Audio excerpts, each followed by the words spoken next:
Welcome to my channel Satya academy. हाँ तो बच्चों देखेंगे ये एक वीडियो हमारा क्या है, कैनिजारो अपक्रिया, जो कि मोस्ट इंपॉर्टेंट रिएक्शन है। ठीक है, और जैसा कि आप जानते हैं ये सन 2014, 17, 18, 19, 20 इसमें जो है बोर्ड एग्जाम में पूछा जा चुका है।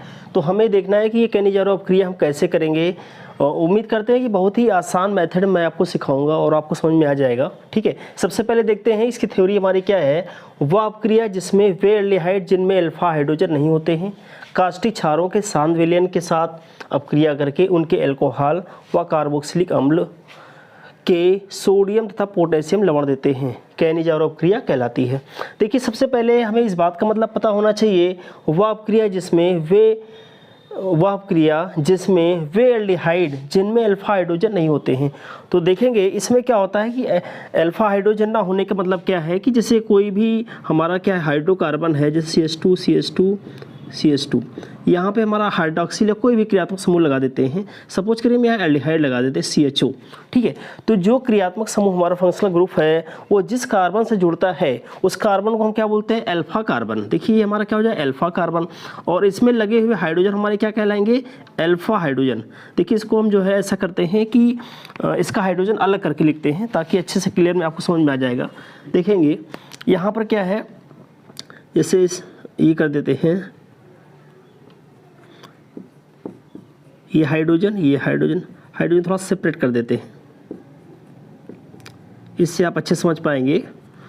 तो ये हाइड्रोजन हो गया, यहाँ देखिए हाइड्रोक्सिल लगा देते हैं। ठीक है, हाइड्रोक्सिल लगाएंगे तो क्या होगा, या कोई भी क्रियात्मक समूह लगाएंगे तो जो कोई भी क्रियात्मक समूह जिस कार्बन परमाणु से जुड़ता है उसे हम क्या बोलते हैं, अल्फा कार्बन। देखिए ये क्या हो जाएगा, अल्फा कार्बन, और इससे जुड़े हुए हाइड्रोजन क्या कहलाएंगे, अल्फा हाइड्रोजन। देखिए दोनों हाइड्रोजन क्या कहलाएंगे, अल्फा हाइड्रोजन, और जो अल्फा हाइड्रोजन जिस कार्बन परमाणु से जुड़ता है उससे हम क्या बोलते हैं, बीटा कार्बन, और उससे जो हाइड्रोजन जुड़े उसे हम क्या बोलेंगे, बीटा हाइड्रोजन। ये बीटा हाइड्रोजन हो जाएगी, ये भी बीटा हाइड्रोजन हो जाएगा। और बीटा कार्बन जो है जिस कार्बन परमाणु से जुड़ेगा उसे हम क्या बोलेंगे, गामा कार्बन, और उससे जुड़े हुए हाइड्रोजन को बोलेंगे गामा हाइड्रोजन। तो इससे आपको ये पता चल गया होगा कि हमारे अल्फा हाइड्रोजन नहीं होने चाहिए। तो देखिए अल्फा हाइड्रोजन क्या है, जैसे फॉर्मल्डिहाइड देखेंगे तो फॉर्मल्डिहाइड में क्या है, HCHO। देखिए एल्डिहाइड समूह किससे जुड़ा हुआ है, कार्बन से, तो ये हमारे क्या कहलाएंगे, ये ऐसे एल्डिहाइड इनमें क्या है, अल्फा हाइड्रोजन नहीं है।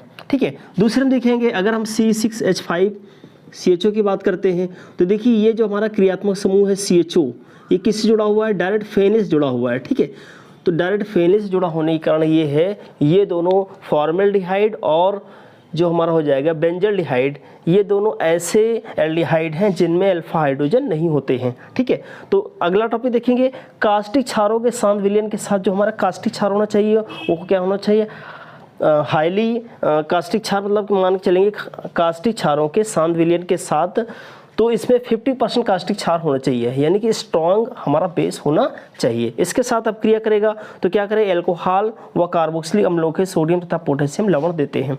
अब देखेंगे अल्कोहल कैसे, तो आप देखेंगे यहाँ पर अगर एल्डिहाइड का हम क्या करते हैं, अगर एल्डिहाइड का HCHO है तो आप देख रहे होंगे, अगर एल्डिहाइड का हम क्या करते हैं, अगर ऑक्सीकरण करेंगे तो क्या बनता है, कार्बोक्सिलिक एसिड बनता है। और अगर एल्डिहाइड का हम क्या करेंगे, अपचयन करेंगे तो उस स्थिति में हमारा क्या बनेगा, तो देखिए यहाँ पर हम क्या कर रहे हैं, अपचयन कर रहे हैं, तो क्या बनेगा, यहाँ अल्कोहल बनेगा, ये अल्कोहल हो जाएगा।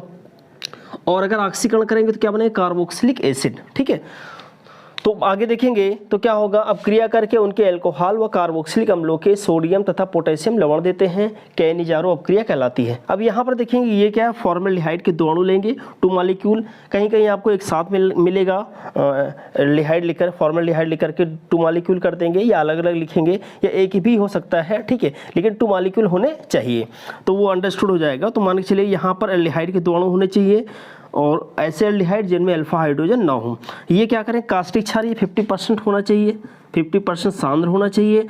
तो कास्टिक क्षार के साथ जब आप क्रिया करेंगे तो देखिए एक एल्डिहाइड का हमने पहले ही बताया था, एल्डिहाइड का अगर ऑक्सीकरण होगा तो क्या बनेगा, एल्डिहाइड का ऑक्सीकरण बनेगा तो कार्बोक्सिलिक अम्ल बनेगा। ठीक है, चूंकि यहाँ पे क्षार है तो इसका क्या प्राप्त होगा, लवण।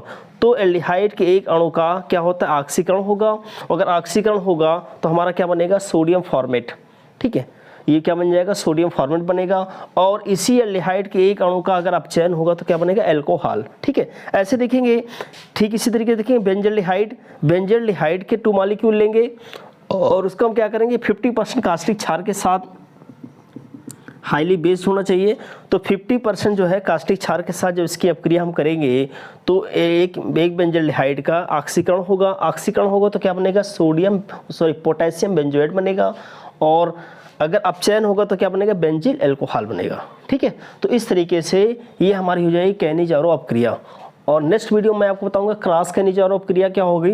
तो क्रॉस कैनिजारो अपक्रिया में क्या होना चाहिए, देखिए इसमें क्या करेंगे, एल्डिहाइड के हमने सेम अणु लिए हैं और इसके 2 अणु लिए हैं। अगर यहीं पर हम क्या करते हैं, एक एल्डिहाइड का अणु लेते हैं और दूसरा बेंजल्डिहाइड का लेते हैं और दोनों इसके साथ कराएंगे। एक एल्डिहाइड का अणु होगा, दूसरा हमारा क्या हो जाएगा, बेंजल्डिहाइड का।